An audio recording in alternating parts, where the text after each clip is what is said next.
تو وہاں پر ظاہر ہے کہ پانی کی سطح بلند تھی پہلے ہی، لیکن وہاں سے اخراج کو نہیں بڑھایا گیا۔ اب پیچھے سے اطلاعات یہ ہیں کہ 7 لاکھ کیوسیک کا ایک اور ریلا ہے جو تربیلا سے بڑھتے ہوئے آگے چشمہ بیراج کی طرف، جناح بیراج اور چشمہ بیراج کی طرف آ رہا ہے، اور اب چشمہ بیراج کے گیٹ جو ہے وہ کھولے گئے ہیں۔ تو اب صورتحال، اب آپ یہ دیکھیے کہ جب یہ چشمہ بیراج سے مین سٹریم میں پانی یہاں آئے گا 7 لاکھ کیوسیک کا، اور دوسری طرف سے ان تینوں اضلاع سے کوہ سلمان سے پانی کے بہت بڑے ریلے جو ہے وہ دریا سندھ تک پہنچ چکے ہیں، یہ مل کے توسا بیراج اور اس کی ڈاؤن سٹریم میں مزید تباہی پھیلائیں گے۔ تو جو کچے کے علاقے ہیں وہ اس سے مزید بربادی کا شکار ہوں گے۔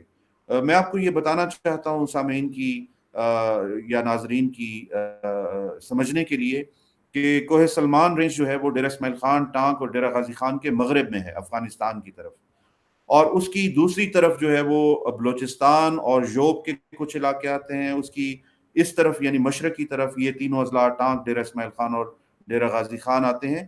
تو وہاں سے جو پانی آتا ہے وہ ٹانک، ڈیرہ اسماعیل خان اور ڈیرہ غازی خان کی نہری زمینوں کو اور دامان کی زمینوں کو، جو کہ بارانی علاقہ ہے، جو پکے کا علاقہ ہے، جسے کچے کا علاقہ نہیں کہا جاتا، جہاں پہ میجر فصلیں ہوتی ہیں ان نہری علاقوں میں اور دامان کے علاقوں میں، اگر وہاں پہ رود کوہی پانی دستیاب ہو، اس پورے پکے کے علاقے کو اس سیلابی ریلے نے، جو کہ کئی ہزار سکوائر کلومیٹر پہ پھیلا ہوا ہے، تباہ کر دیا ہے۔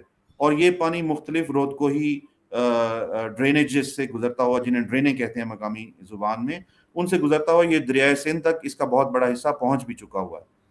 اب وہ کپل ہو رہا ہے چشمہ بیراج سے آنے والے بڑے سیلابی ریلے سے، تو جو کچے کا علاقہ جو ابھی تک بچا ہوا تھا نسبتاً اس دست بر سے، وہاں پر بھی جو فصلیں ہیں وہ بھی اس سے تباہ ہو جائیں گی۔ تو دریائے سندھ کے بیسن کے اندر جو کاشتکاری ہوتی ہے وہ بھی، اس سے بھی ہم ہاتھ دھو بیٹھیں گے۔ تو اگر اس پورے کوہ سلمان کی بیسن کی رینج میں چھوٹے ڈیمز ہوتے، رین واٹر ہارویسٹنگ کا کانسیپٹ اختیار کیا جاتا، ادارے جو ہے وہ ریسکیو اینڈ ریلیف کے لیے کوارڈینیشن کر لیتے، نیسیسری اکوپمنٹ خرید لیتے، تو انسانی المیے کی صورت اختیار نہ کرتا یہ مرحلہ، جو کہ اب باقاعدہ ایک انسانی المیے کی صورت اختیار کر چکا ہے۔ اچھا شرازی صاحب یہ بتائیے کہ یہ چشمہ پہ آپ نے کہا کہ بر وقت پانی ریلیز نہیں کیا گیا، تو یہ جی کس کی ذمہ داری تھی؟ جی، اس میں تو آپ جانتے ہیں کہ واسا کی یہ ذمہ داری ہوتی ہے، ان کی کوارڈینیشن رہتی ہے۔ میں آپ کو ایک بات یہ بھی بتاتا چلوں کہ اس وقت پوری دنیا میں دریاؤں کے پانی میں، خاص طور پہ یورپ میں بھی اور ایشیا میں بھی، دریاؤں کے پانی میں کمی کی ایک صورتحال آبزرو کی جا رہی ہے۔ گلوبل وارمنگ کا ایک اثر یہ بھی ہے، اور پھر جب موسم بدلتا ہے تو اس طرح کی اچانک سیلابی صورتحال بھی سامنے آتی ہے۔ اس کے لیے جرمنی نے ایک ماڈل اختیار کیا ہے، انہوں نے اپنے بنیادی دریاؤں کی تمام ٹریبیوٹریز پر ڈیمز بنائے ہیں، اور وہ ان ڈیمز سے ایک کوارڈینیٹڈ ایفرٹ کے تحت، تمام ڈیمز کو ایک اطلاع ہوتی ہے کہ فلاں موسم میں یا فلاں دن میں آپ نے اتنے پانی ریلیز کرنا ہے۔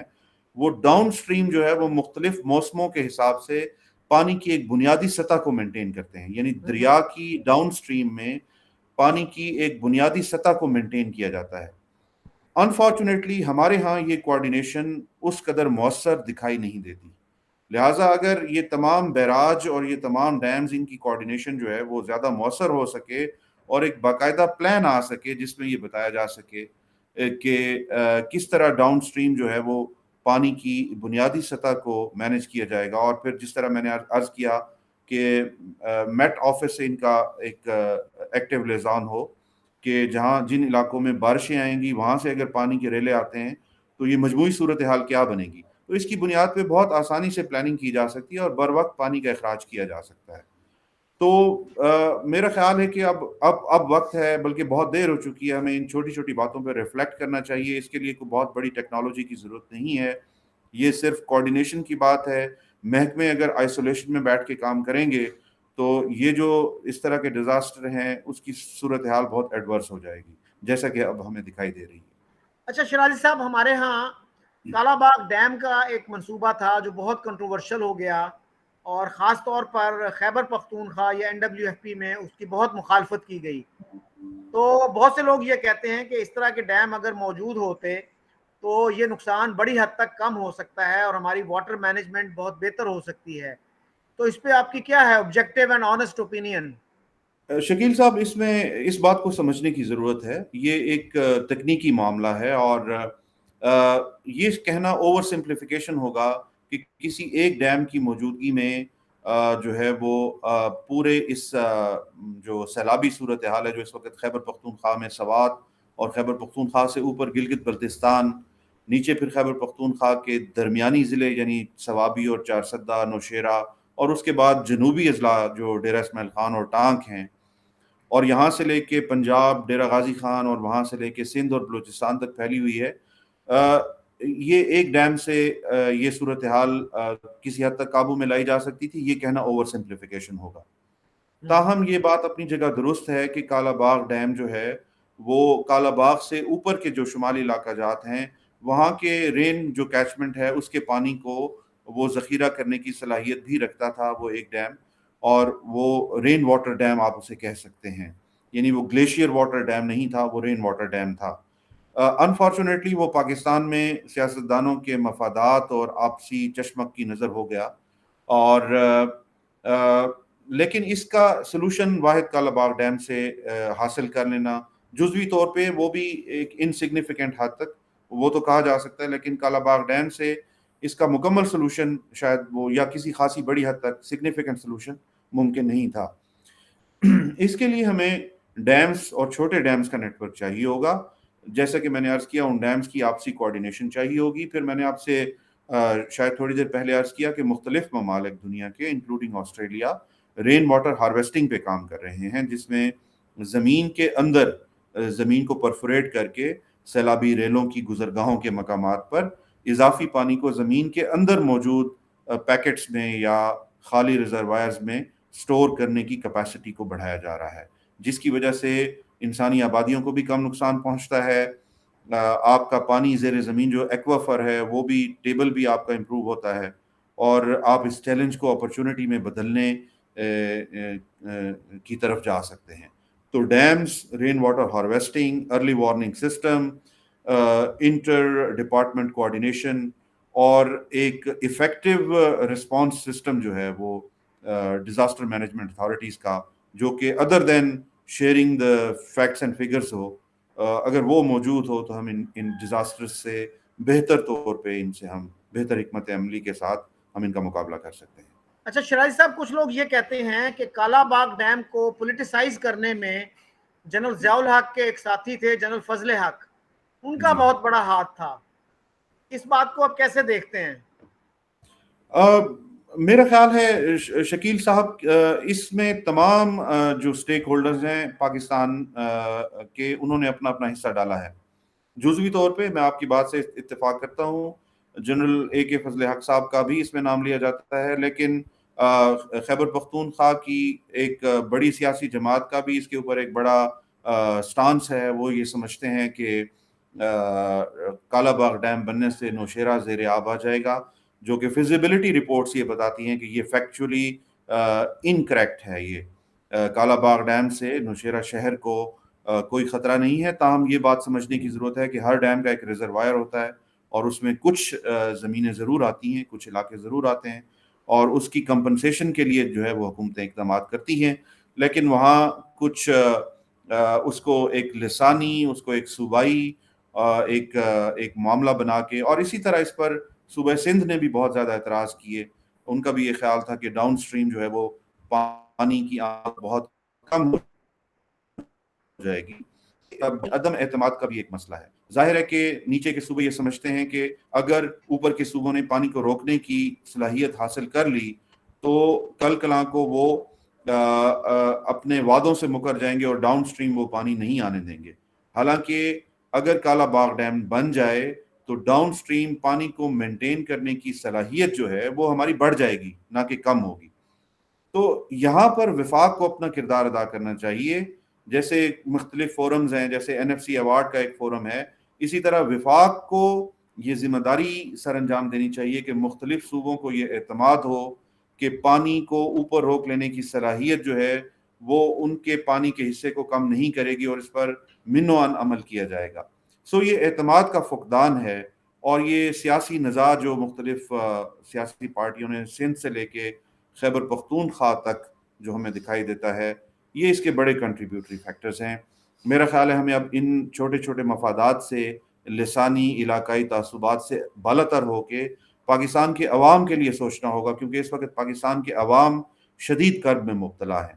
اور میں بار بار یہ کہنا چاہتا ہوں کہ انٹرنیشنل این جی اوز کو، مقامی این جی اوز کو قدغنے لگا کے جو ہم نے کیپیسٹی کا فقدان ہمارے ہاں سرکاری طور پہ آلریڈی موجود ہے، اور اس فقدان کو ہم نے مزید بڑھا دیا ہے، اور اب ہم ایک انسانی المیے المیے میں داخل ہو چکے ہیں. اس بات کا اندازہ آپ اس بات سے لگائیے کہ ہمارا مین سٹریم الیکٹرانک میڈیا اسلام آباد، لاہور، کراچی اور فیصل آباد کے شہری علاقوں سے باہر اس کی رپورٹنگ کی صلاحیت اتنی کم ہو جاتی ہے کہ آپ کو بہت کم جو ہے وہ چھوٹے شہروں کی صورتحال پتہ چلتی ہے. تو جہاں ہماری اگنورینس کا یہ عالم ہوگا، وہاں آپ یہ سوچ لیں کہ ان شہروں سے باہر ہماری کیپیسٹی کا کیا عالم ہوگا. تو اس لیک آف کیپیسٹی کا جو سامنا ہے وہ پاکستان کے عام لوگ کر رہے ہیں، بھوک کی صورت میں، گھروں کے ڈیمیج ہونے کی صورت میں، اپنے املاک کے ضائع ہونے کی صورت میں، اپنی فصلوں کی ضائع ہونے کی صورت میں، مال مویشی بہ جانے کی صورت میں. اور اگلا جو المیہ خدا نخواستہ اس فلیش فلڈز کے بعد ان پلینز میں جو پانی واٹر لاگنگ کی صورت میں ٹھہر چکا ہے سندھ میں، بلوچستان میں اور خیبر پختونخوا کے ان جنوبی اضلاع میں، خدا نخواستہ اگر ملیریا یا ڈائریا کی وبا پھوٹ پڑی تو ہم ایک اور بڑے انسانی المیے کی طرف بہت تیزی سے کھینچے چلے جائیں گے. خدا نہ کرے کہ ایسا ہو. اچھا شاہد صاحب، آپ نے بات کی کہ جرمنی نے اس پہ بہت کام کیا ہے اور آسٹریلیا نے بہت کام کیا ہے، جی یعنی رین واٹر ہارویسٹنگ پہ. تو اسی جی طرح اسرائیل نے بہت کام کیا ہے واٹر کنزرویشن پہ، جی اور بہت اس سے کام. انڈیا کافی فائدہ اٹھا رہا ہے اسرائیل کی اس جی ٹیکنالوجی سے. جی اور سر یہ بتائیے گا کہ ایون بنگلہ دیش نے اپنے نقصانات بہت کم کر لیے ہیں. آپ کے علم میں جی ہوگا کہ 1970 میں وہاں ایک سائیکلون آیا تھا، بھولا نام تھا جس کا، جی جس میں تقریباً 5 لاکھ لوگ اپنی زندگی کی سے محروم ہو گئے تھے، جی اور اس سے بہت زیادہ اینٹی پاکستان سینٹیمنٹ وہاں پیدا ہوا تھا، جس نے پھر جو بعد کے الیکشن تھے اس میں شیخ مجیب کو اوور ویلمنگ میجورٹی دلوانے میں بھی بہت اہم کردار ادا کیا. اب وہاں پہ سائیکلون اور فلڈز آتے ہیں لیکن اتنی تباہی نہیں ہوتی. تو ہم بنگلہ دیش سے بھی تو بہت کچھ سیکھ سکتے ہیں اس سلسلے میں. دیکھیے، بنگلہ دیش سے تو ہم ڈیزاسٹر رسک ریڈکشن اور ڈیزاسٹر مینجمنٹ کے علاوہ بھی بہت سیکھ سکتے ہیں. انہوں نے اپنے بہت بڑے طبقے کو غربت سے باہر نکالنے کی ایک بڑی کامیاب مثال جو ہے وہ پیش کی ہے دنیا کے سامنے. انہوں نے اپنا پر کیپٹا انکم کو بڑھایا ہے، انہوں نے انٹرنیشنل ٹیکسٹائل کو اپنی طرف کھینچ لیا ہے، انہوں نے اپنے زر مبادلہ کے ذخائر بہت زیادہ بڑھا لیے ہیں. آپ بالکل آپ نے صحیح فرمایا، 1970 بعد میں 1980، 1990 اور سن 2010 تک کے اشروں تک وہاں سیلاب جو ہے وہ بہت آتے رہے ہیں، کیونکہ انڈیا کے تمام تو نہیں، انڈیا کے 5 دریا جو ہے وہ بنگلہ دیش سے ہوتے ہوئے سمندر میں جا گرتے ہیں، جس میں ایک بوڑھی گنگا بھی شامل ہے. وہاں پہ ان پلینز میں وہ شامل ہوتا ہے. آپ اس میں یہ دیکھیے کہ ان کے پاس کیونکہ وہاں پلینز ہیں اور دریا وہاں پھیل کے آتے ہیں، تو وہاں ڈیمز بنانے کی ان کے پاس کیپیسٹی نہیں ہے، گنجائش وہاں پوٹینشیل نہیں ہے ڈیمز بنانے کا. لیکن آلٹرنیٹ میتھڈ سے انہوں نے جو ہے وہ اس مسئلے سے جو ہے وہ اس کو سلجھانے کی کوشش کی ہے. اور انہوں نے اپنی علاقائی سطح پر یہ ٹیکنالوجی بھی کامیابی سے لوگوں میں متعارف کرائی ہے کہ جب واٹر لاگنگ ہوتی ہے تو وہ پانی کی سطح پر جو ہے وہ سبزیاں اگانے کے کامیاب تجربات تک بھی انہوں نے کر لی ہیں، جس سے وہ نہ صرف غذائی بحران سے نمٹتے رہتے ہیں بلکہ لوگوں کی جو بنیادی انکم ہے اس کے ذرائع کو بھی انہوں نے بڑھایا ہے. تو میں یہ سمجھتا ہوں کہ ان کا ٹیرین پانی سے مقابلہ کرنے کے حوالے سے ہم سے بہت زیادہ مشکل ہے. ان کے پاس پوٹینشیل کم ہے اس کو مینیج کرنے کا، ہمارے پاس بہت زیادہ پوٹینشیل ہے، لیکن ہماری ترجیحات شاید اسٹریٹجک نہیں ہیں. ہر حکومت جب آتی ہے اس کے پاس یہ آبجیکٹو ہوتا ہے کہ اس نے اپنے 3 یا 4 سال کا دورانیہ گزارنا ہے، ڈالر کی قیمت کو مینیج کرنا ہے، اور بنیادی جو معاشی اشاریے ہیں ان کے اوپر کام کرتے رہنا ہے. لانگ ٹرم پہ اسمال ڈیمز پہ، رین واٹر ہارویسٹنگ پہ، ڈیزاسٹر رسک ریڈکشن پہ، رین واٹر چینلائز کرنے پہ، اور اس کو پرزرو کرنے پہ اور بڑے ڈیمز بنانے پہ کوئی توجہ دکھائی نہیں دیتی. تو ہمیں پوری دنیا سے سیکھنے کی ضرورت ہے. ہمارے پاس سیکھنے کے لیے بہت مواد پوری دنیا میں دستیاب ہے، چاہے وہ یورپ ہو، چاہے وہ ایشیا کا کوئی ملک ہو، چاہے وہ بنگلہ دیش ہو. مگر انفارچونیٹلی ابھی یہ عملی طور پر ہمارے اندر سرایت کرتا ہوا دکھائی نہیں دے رہا. اچھا شرائط صاحب، ان حالات میں کیا گورنمنٹ آف پاکستان کو کیا کرنا چاہیے اور کیا وہ کر رہے ہیں؟ کیا ایک انٹرنیشنل ڈونرز کانفرنس بلانے کی ضرورت ہے؟ اور اگر ایسا ہوتا ہے تو کس طرح کا رسپانس ایکسپیکٹڈ ہوگا اور کتنی امداد ہمیں چاہیے ہے اس وقت؟ شکیل صاحب، اس میں دو باتیں سمجھنے کی ضرورت ہے. پہلی بات تو یہ کہ یہ اس کا جواب، کیونکہ آپ کے سوال میں خاصے پہلو تھے تو جواب ذرا طویل ہوگا، جس کے لیے میں پیشگی معذرت چاہتا ہوں. اس وقت آپ کو جو بنیادی اولین صورتحال دکھائی دے رہی ہے وہ یہ ہے کہ خیبر پختونخوا اور پنجاب میں جو صوبائی حکومت ہے اس کا آپ کو کوارڈینیشن، وفاقی حکومت اور صوبائی حکومت کا آپس میں کوئی رابطہ نہیں دکھائی دے رہا. یعنی اس انسانی المیہ اور بحران کی صورت میں بھی دونوں جو جماعتیں ہیں، یا جو ایک جماعت ایک طرف ہے اور باقی جماعتوں کا اتحاد دوسری طرف ہے، وہ آپسی مسائل کو سلجھانے اور اپنے جو اناد ہے اس کو ختم کرنے پہ تیار نہیں ہے. جی. تو سب سے پہلے تو حکومتوں کو ان اناد سے اور بغض سے اور ذاتی چشمک سے جو ہے وہ ابو ہونا پڑے گا. جب تک پولیٹیکلی ہم یہ نہیں سیکھیں گے، ہم اس سے چھوٹے ڈیزاسٹرز کو بھی مینج نہیں کر سکیں گے. نمبر ایک. نمبر دو، آپ نے پوچھا کہ اس وقت ہمیں کیا کرنا چاہیے.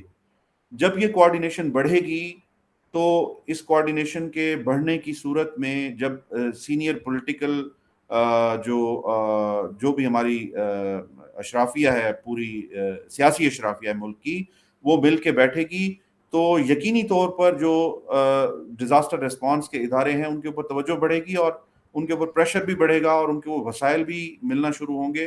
تو جو اس وقت ریسکیو کے مراحل میں مشکلات کا سامنا ہے اس کو بہتر طور پہ حل کرنے کا موقع ملے گا.